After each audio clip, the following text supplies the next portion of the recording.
Hi, this is Sean D'Souza, and you're listening to the 3-Month Vacation Podcast. This podcast isn't some magic trick about how to work less. Instead, it's about how to really enjoy the work that you do and to enjoy your vacation time.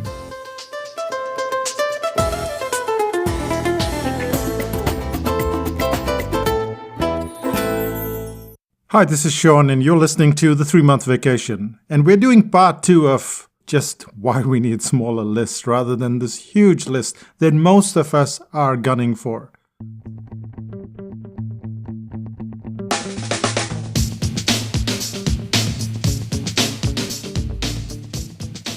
In the first episode, we looked at the first purchase. Why you need that first purchase. You don't need thousands or even hundreds of clients on your list. In fact, if you have just 5 or 10, it's amazing how much you can build from those 5, those 10 people, have a recurring system in place, get them back, and it's stunning. It's just stunning how you can grow a business with a very small list. And in the future, of course, you can go on and you can have all your email lists and your funnels and whatever you want to do. But for starters, get off the ground with just a few people instead of a lot of people.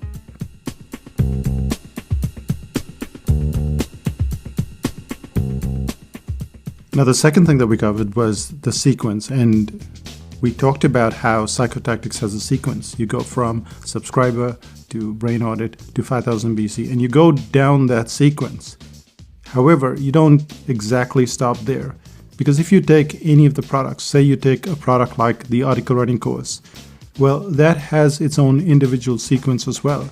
That starts out with outlining and then goes to something else and then something else. And it's like a dinner plan. You finally get to the main, which is the article writing course. You might then do the first 50 words course. You might do the headlines course. These are all the after meal kind of situations. So what we are looking at are these 2 factors, and these are very, very important when you're building your business. Forget all the fancy footwork and create the structure of the business, because that's what's critical. The strategy for the business, that's what's critical. This takes us to today's episode, which is monitoring the connectedness of your community.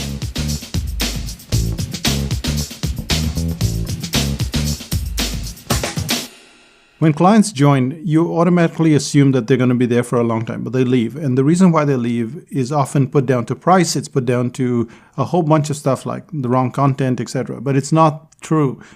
Usually, one of the big reasons why clients leave is because of the connectedness. Because they don't feel connected to the rest of the group, or they feel insecure, like the rest of the group is smarter than them, or they have all these thoughts running through their head. The more connected they are, they're more like friends rather than these people who don't know each other. So let's get started with today's episode, the third part, monitoring the connectedness of your community.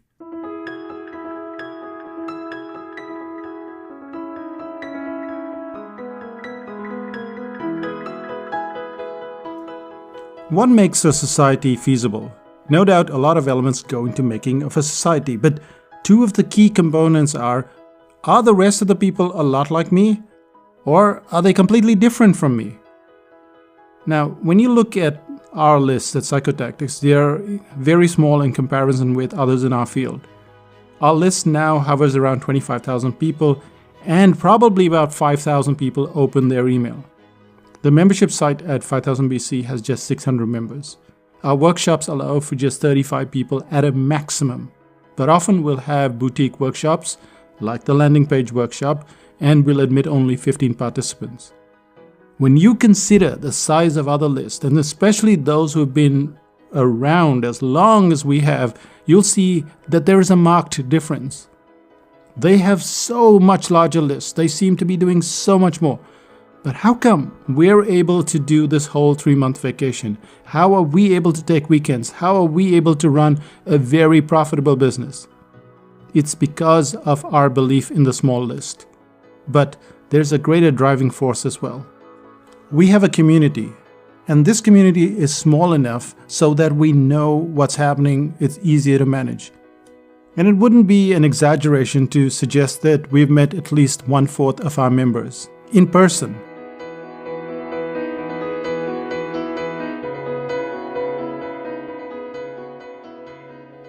We have the time to interact with clients over email. In 5000 BC, we interact with them thousands of times. Even so, the community aspect only tends to work if the client is willing to pitch in. And they're only willing to pitch in if the two questions are answered and answered reasonably well. Are the rest a lot like me? Are they completely different from me? So if the client feels socially overwhelmed, they will not participate in the community. Social overwhelm doesn't come from large groups. Instead, as one client told me, I feel that about 15 people is all I can manage, which is why you need to keep your clients to smaller groups. And for our workshops and our training, I've already said this earlier, we take 35 people in the course, but then we split them into groups of 5 to 7 people. This avoids the social overwhelm. Then we give them structure. We give them structure to introduce themselves to each other, to get to know each other. They get to know the likes, the dislikes. And this reduces isolation. The reason why a society exists is because the group members don't feel extremely different from each other. Now, this fosters a sense of identity with your tribe. And in doing so, it answers the question, are the rest a lot like me? When a group is small, they can get to know each other, and they tend to stay longer. The more the connectedness, the more they're likely to pitch in, the more they're likely to help each other.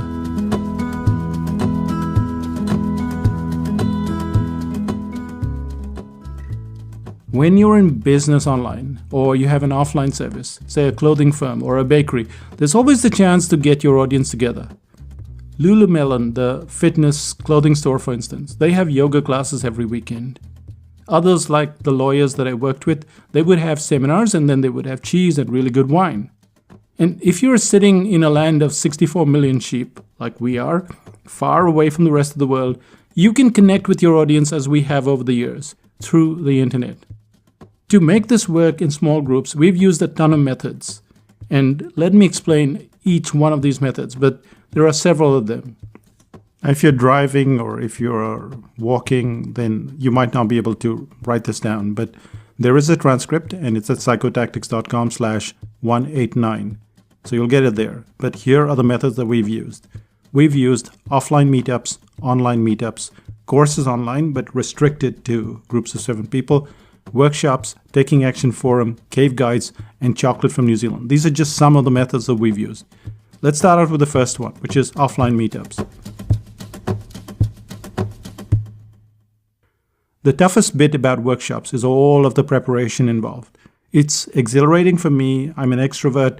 I like to conduct workshops, but it's a lot of work because we have to promise a skill. We don't just have a seminar filled with information. Then, to make it harder for myself, and apologies for the me, but I promise to give the notes a whole month in advance of the event itself. And now this sudden decision is only half the trouble. A workshop needs a proper venue, it needs catering, it has a whole bunch of stuff, and you have to get very pedantic about it. You have to fly in at least 3 or 4 days in advance. You have to make sure everything is just right. And yet, the workshops are astounding at creating communities. Clients that come to workshops get a greater ability, and then this ability gives them confidence. And so they tend to participate more in the membership side of 5000 BC. And yet, as you can tell, workshops are a lot of work, which is why we decided to have offline meetups. A meetup doesn't need a venue. Any cafe will do.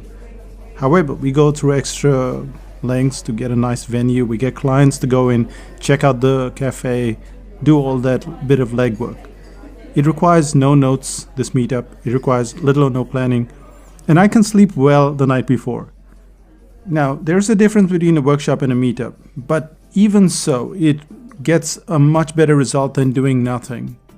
Because some of the meetups that we have go for 3 hours, and then we have lunch, and then sometimes we have a beer, and then sometimes it goes all day. So they're still around for almost all day, and therefore it becomes quite the event. But there's also a situation where maybe you have a store. Like we had a client, Dorothy Gowdy, who started up Dorothy's Fashion in 1982. Now, she retired at the age of 73. Even so, when the store was going, Dorothy would have her clients come and meet up with her, and it wasn't anything fancy. She'd invite her clients to an afternoon of tea and snacks, And in that little act, she managed to get her clients together to form a community.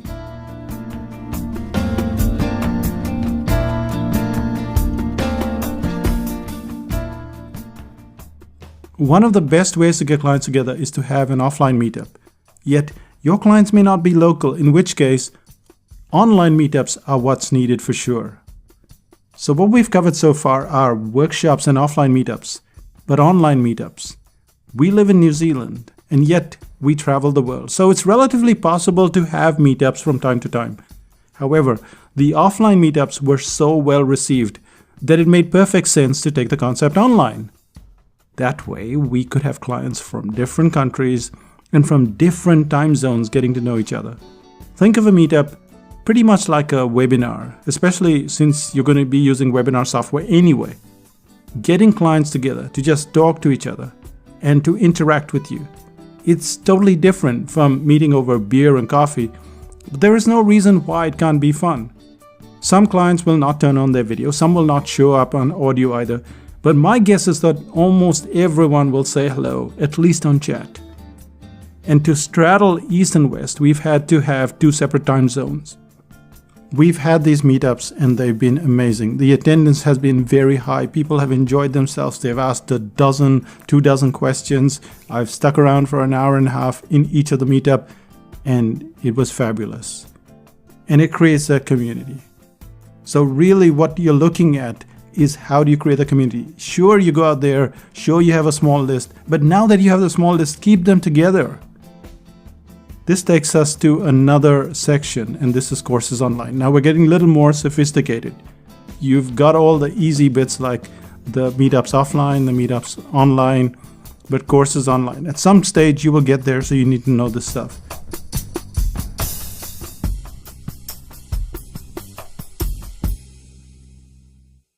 These courses online, workshops online, are a great way to get clients to interact.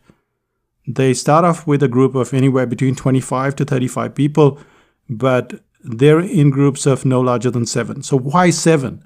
Because if a couple of people go missing for a few days, you still have the discussion going between 5 people. If you have a smaller group of, say, 5 people and 2 go missing, now it's down to just 3. That's a bit too close for comfort, and hence 7 is a good number for a group. Obviously, you're going to have to grow your business a bit, get that list a little bigger, and then you will get to this point.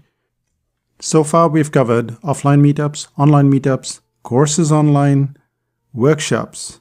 Let's talk about taking action forums and cave guides. This is the phase where you have a membership site. Now, maybe you don't have a membership site. Maybe the membership site is a bit down the line. We started a membership site about a year and a half after our first product. So if you've got a product, there's a very good chance that clients want to know more about that product. That's when you create a membership site. And we've learned a lot from that membership site. We learned that people want to take action. They don't want more information. They want to take action. And so we had Taking Action Forum and Cave Guides. Let's find out more about that.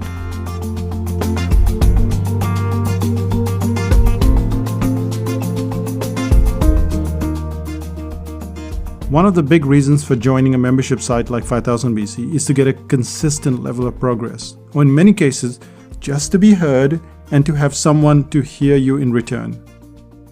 That's what 5000 BC's Taking Action Forum is all about. Once again, it can become quite isolated, except for the fact that we pair up clients. Just having another person listening to what you've achieved helps you to come back, to get progress. And yet again, it's a bond that forms between clients. There are also cave guides. There are cave elves. The cave guides are there for those who've joined and need a helping hand around 5000 BC. The cave elves volunteer when we go on vacation twice a year, so they keep a watch over the place. They pitch in and help wherever it's needed. But what's happening here? What's happening is that you're getting the community to participate. When the community participates, they feel part of the community. And as a result, they want to stick around. As a result, they want to talk to each other. They want to help each other. They want to be helped in return.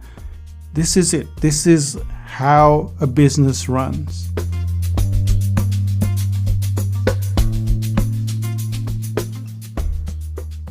We have got totally off track with all of the technology and we've forgotten the psychology. And one last piece of psychology, that's chocolate from New Zealand. One of the most intimidating aspects of the internet is the inability to connect with the owner of the site. It's almost like you're interrupting them at some level when you write in. The chocolate bar, it's sent all the way from New Zealand with a handwritten card, and Renuka writes every single one of them, including the address on the outside, including the return address. And this makes a huge difference and a huge connection. Some people suggest that we get a service to do this task, and perhaps to print a card and send it off. Yes, all that advice is very efficient, but let's focus on why we're doing this in the first instance. It's about connection.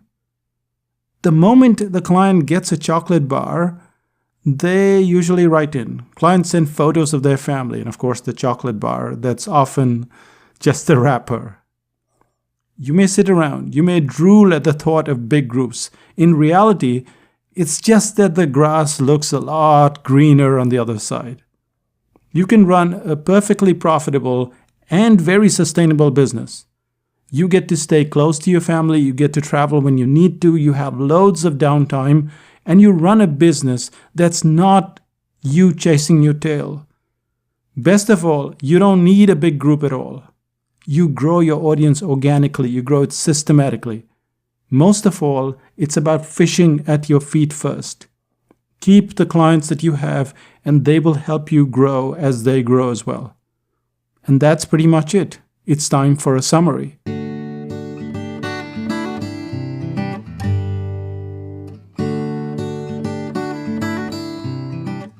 What did we cover so far? We covered 3 things in these 2 episodes, and we'll have a little bit of an additional episode after this. But the 3 things that we covered was the first purchase. Get the client to buy the first thing. And once they buy the first thing, whatever it is, just like we had that workshop, the brain audit workshop the first time, that little speech, that led to all the recurring situations where the client came back and then they bought into 8 or 10 different topics. So have that first purchase. Focus on getting the client to do their first purchase, and then give them a list of topics that they might be interested in. And you'll be surprised at how many people say, yep, we'll come back. And this is what I found. When I went for photography, I wanted to go back, but they didn't have a system in place. So you've got to have just the topics in place. Forget about having everything ready. So that's the first thing. The second thing is, once you've kind of got this moving, now you can have a sequence, which is do this first and that and third and fourth and fifth and sixth. So we have this, and we have this at Psychotactics where you go through the sequence from left to right. But every course can also have a sequence. Like if you have the photography course, you have the starter and then the intermediate, and it goes to the big main photography visit to New Zealand, and then smaller bits. So that becomes another dinner all by itself. And that gets clients to buy 6, 8, 10 things in quick succession. But finally, and nothing beats this, is monitoring the connectedness of your community.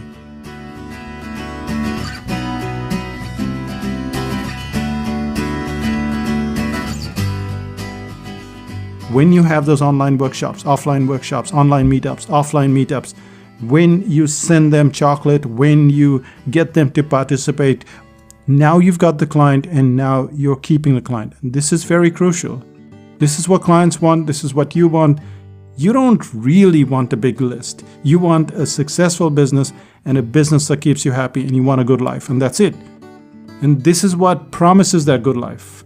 So that brings us to the end of this podcast. Let's find out what's happening in Psychotactics land.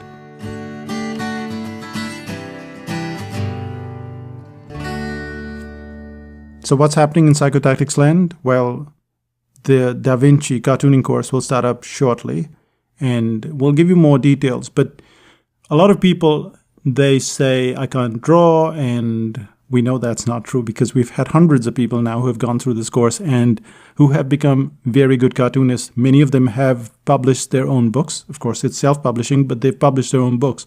And this is the level of confidence that you cannot buy. I mean, technically you're buying it because you are joining a course, but you cannot buy that confidence because suddenly you realize the scope of what you can do. Because, a lot of people, they say, I can't draw, and that really pushes them into a corner.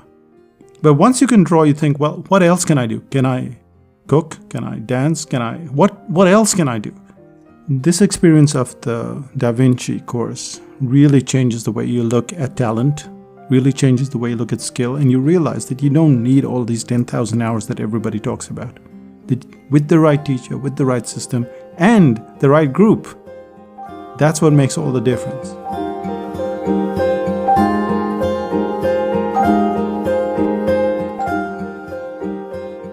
So look out for the Da Vinci course. Go to psychotactics.com/DaVinci, DaVinci, and get on the waiting list, because only the people on the waiting list get an invitation anyway. So that's that. The second thing is, if you've got products and you're starting up your business, you also want to have your pricing right. And you want to go to psychotactics.com, and there is the dartboard pricing course.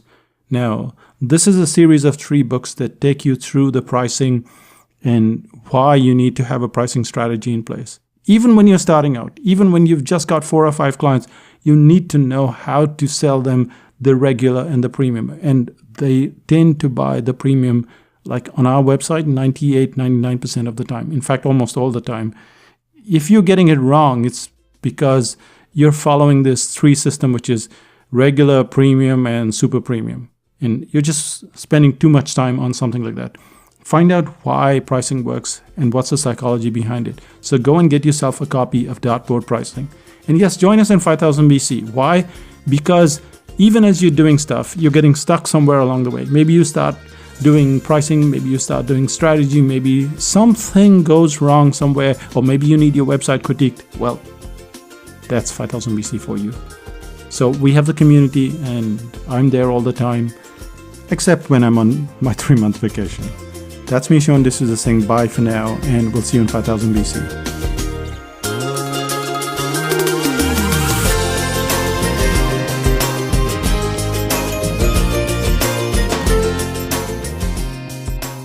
Still listening?